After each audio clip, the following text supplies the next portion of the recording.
Hello everyone, and welcome back to Project Creatures. After listening to feedback from the last playtest, I've made quite a few improvements to the gameplay and fixed quite a lot of issues. This includes a major rework to the damage calculations, which, well, fixed the damage calculations. Despite many of the issues the old calculation had and how unpredictable it was, one of the biggest problems we found was how levels were added to wild creatures. When a creature spawns, it's given a random level.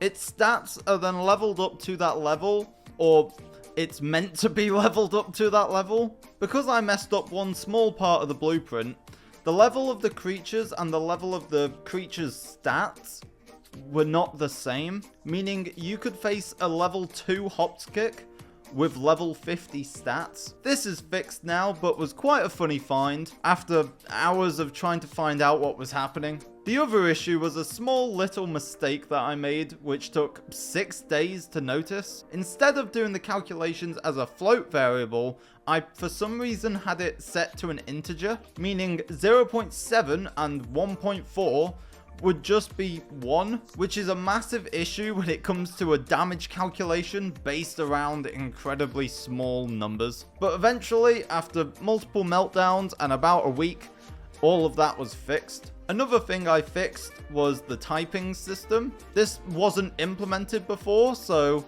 now it is. This basically means that fire types will do more damage to grass types and water types will do more damage to fire types. It's a typing system.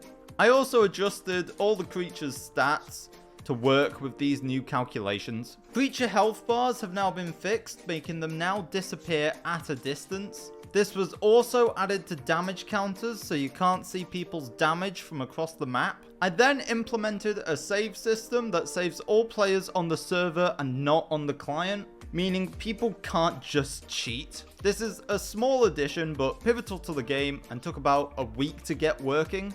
But it's fun now being able to save what you've done in the game, as before we were just recessing every time a server was made. I then moved on to balancing the combat. I balanced snipe attacks to be easier to hit and much quicker, making them viable in combat, as most people preferred to just use dash up to this point. I also decided to give AoE attacks some much needed love, starting with a line trace that sticks the AoE attack to the ground. As before, they'd be placed at the same height as the player, which wasn't very good if someone was flying. I then made the AoE circle slowly turn red the closer it got to max distance. Finishing off with the combat changes, I decreased the creature's speed so that moves were less frustrating to hit in PvP, as creatures were moving way too fast before. This basically made sprint non-existent, which wasn't the plan, but after seeing this work much better in playtests,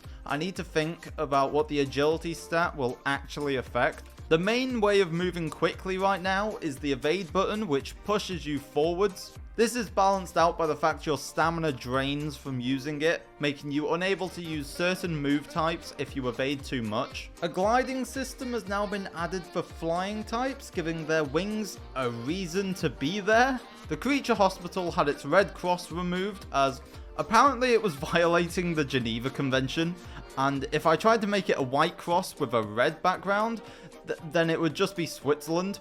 The last change I made was adding player health bars and player name tags so that you can be more social. This feature helped massively in the latest playtest. Now for the new stuff. My main focus was to start adding content that was missing, such as animations and extra creatures. So meet 4 new creatures: Rakul, Kikiwi, and Kikileap. Rakul is the final version of Mascoon, and similar to Hopstrike, is known for his agility. He's a grass type that relies on AoE and dash attacks. Kikiwi Flame is the fire variant of the grass Kikiwi. He has a little flame on his head and basically does everything the base Kikiwi does, but slightly warmer.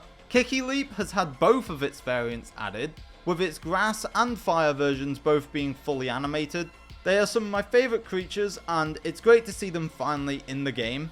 These creatures also feature their rare forms, which I also think looks awesome. They also feature a new glow that I've implemented to certain creatures. I like to use the glow sparingly as to not ruin Jedi's textures. Speaking of Jedi, she's been hard at work creating the first rock type for the game. I'm surprised they haven't killed me yet for not animating the 2 manta ray creatures that we've had on the backlog for about 4 months. She also created some lovely looking new type icons and move type icons. These really help make the combat feel more fleshed out, and I especially like the icon for attack types. I've also added levels to each move. The way that this works is each time you use a move, it will save that move has been used. Every 100 or so uses, the move level will go up, giving a slight increase to its base damage. This is meant to reward players that battle often and give a more realistic feel to training. I also intend to add this to other stats in future, having different actions buff different stats, similar to games like Kenshi. So for example, the more you get hit, the higher level your defense will be. These won't give gigantic bonuses, but will help flesh out the stat system more and make creatures more personal. So the big question, how did the second playtest go? This time round, I invited some of the active members of the Discord and some team members to come test out the game and tell me if it was any good. And within 2 minutes of us starting, Jedi spawned under the map. Once that was fixed, we took some time getting used to the game and slowly got to grips with the combat. Pretty quickly, the main issue of the playtest became more visible. This was a replication issue with the launch character function, which was launching creatures quite a bit further than intended. This was more apparent for players with worse connections, which is something I still don't understand, but I'm actively trying to fix. We also discovered yet another duplication glitch. I don't understand how they keep getting through. And an issue where you can fly infinitely by using a certain move, which is not supposed to happen. But despite all that, it went really well. The highlight for sure was the Dracubat raids that I sadly don't have footage of, and the Embat tournament we did to decide the best Embat, though most of us were actually using Flamimbat. I also cheated and beat up people with a Dracubat, which was very fun for me. In the end, everyone seemed to have fun, and it was yet again another successful playtest. It's really reassuring that despite all the bugs, people still find the game fun, and we always end up playing for a couple of hours. I'd like to thank everyone who participated in the playtest.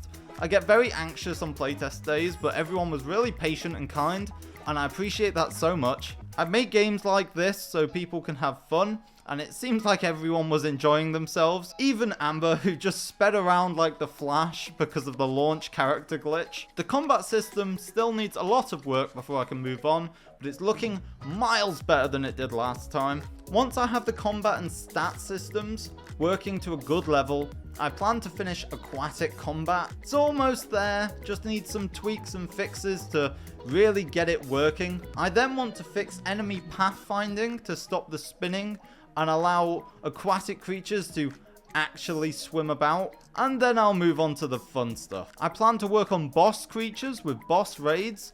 This is where a team of players go into a boss lair and duke it out. We tried this out by 3v1ing a Dracubat that was 40 levels above us, and it was really fun and made me want to add this feature even more. The lair will also change depending on if it's a server or not, meaning solo players will also be able to fight these bosses in single player. I also want to work on player trading and PvP. This will come with a brand new arena and will help make PvP more organized. It would also be cool to add a built-in tournament mode, but that's way in the future. I also want to flesh out combat more with a few new move types, such as projectiles that roll along the ground, self buffs such as a damage buff or a defense buff, and purely defensive moves.